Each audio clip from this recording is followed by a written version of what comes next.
కుక్కపిల్ల సబ్బుబిల్ల అగ్గిపుల్ల కావేవి కవిత కనర్హమన్నారు కవి శ్రీశ్రీ. అలాగే ఎండుటాకులు, విరిగిపోయిన కొమ్మలు, వాడేసిన కొబ్బరి బోండాలు కావేవి కలపకు అనర్హం అంటున్నారు శ్రీ ఇంజనీరింగ్ వర్క్స్ అధినేత అనిల్ కుమార్.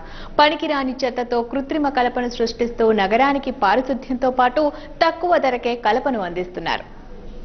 పనికిరాని చెత్త నుండి కృత్రిమ కలపను తయారు చేస్తూ అద్భుతాలు సృష్టిస్తున్నారు హైదరాబాద్ నగరంలోని శ్రీ ఇంజనీరింగ్ వర్క్స్ అధినేత అనిల్ కుమార్.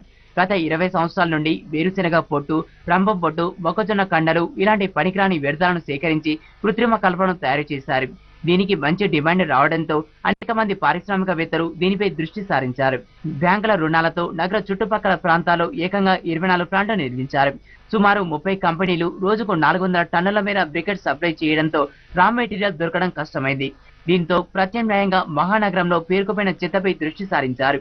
ఎండిపోయిన ఆకులు, పారేసిన కొబ్బరి బొండాలు, కూరగాయల వ్యర్థాలు పనికి వస్తాయని నిర్ధారించారు. బ్రికెటింగ్ ప్లాంట్స్ హైదరాబాద్ చుట్టుపక్కల చాలా వరకు వచ్చాయి. ఇప్పుడు ఈ పరిస్థితి ఎలా వచ్చిందంటే ఈ బ్రికెటింగ్ ప్లాంట్లకి కావాల్సిన సాడస్ట్, పల్లి పొట్టు, వేరుశనగ పొట్టు అంటారు, రంభం పొట్టు అంటారు, తర్వాత బగాస్ అంటారు, మొక్కజొన్న కండెలు, వీటన్నిటినీ వేరే ఊర్ల నుంచి తీసుకొచ్చి ఇక్కడ ప్రాసెస్ చేయాల్సిన పరిస్థితి వచ్చింది. ఈ ట్రాన్స్పోర్ట్ పెరగటము, తర్వాత కాస్ట్ కూడా పెరగటము, తర్వాత వీళ్ళకి బర్డెన్ అయిపోవటం, వేరిన్ డిమాండ్ కూడా పెరిగిపోయింది బ్రికెట్ది. బాయిలర్స్లో, స్టవ్ల్లో, ఇండస్ట్రియల్ బాయిలర్లో Coca Cola, Pepsi, Parle, doctor Reddy, Matrix వీళ్ళందరూ రెగ్యులర్గా కోల్గా, ఫర్నెస్ ఆయిల్గా వాడుతున్నారు. వీటికి సబ్స్టిట్యూషన్గానే ప్రత్యామ్నాయంగా వేరే ఇంధనం కూడా కావాలి. కమర్షియల్ గ్యాస్ ఎంత కష్టమో అందరికీ తెలిసిన విషయమే. బ్రికెట్స్ రావడంతో 70% ఇంధనం ఆదా అవుతుంది అంటున్నారు వినియోగదారులు. మెస్ ఇన్ఛార్జ్ అని మేము ఈ బ్రికెట్ స్టవ్లు వాడుతున్నాం 3 years నుంచి. మన కమర్షియల్ గ్యాస్ కన్నా ఇవి రేటు తక్కువ పడుతుంది. అవి దీంట్లో కంపారిజన్ చేసుకుంటే 70% మనకు సేవ్ అవుతుంది. బాగా ఇవి వస్తున్నాయి. అట్లాంటిది ఏం లేదు సార్, బాగానే ఉన్నది. మా హాస్టల్లో మొత్తం కూడా ఇవే వాడుతున్నాం. బ్రికెట్స్ బాగానే ఉందండి. మాకు బ్రికెట్స్ బాగుంది కానీ అప్పుడప్పుడు రావులు వస్తూ ఉన్నాయి మాకు.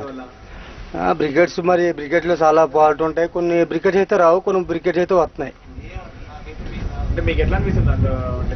చాలా ఈజీగా ఉందండి మాకు గ్యాస్ మీద చాలా ఈజీ ఉందండి. గ్యాస్కి అయితే ఇది వరకు కూలింగ్ అయిపోయి వాటర్ పోయడం, ఏమోయటం ఇవన్నీ కాకుండా బ్రికెట్స్ చాలా బాగుంది మాకు.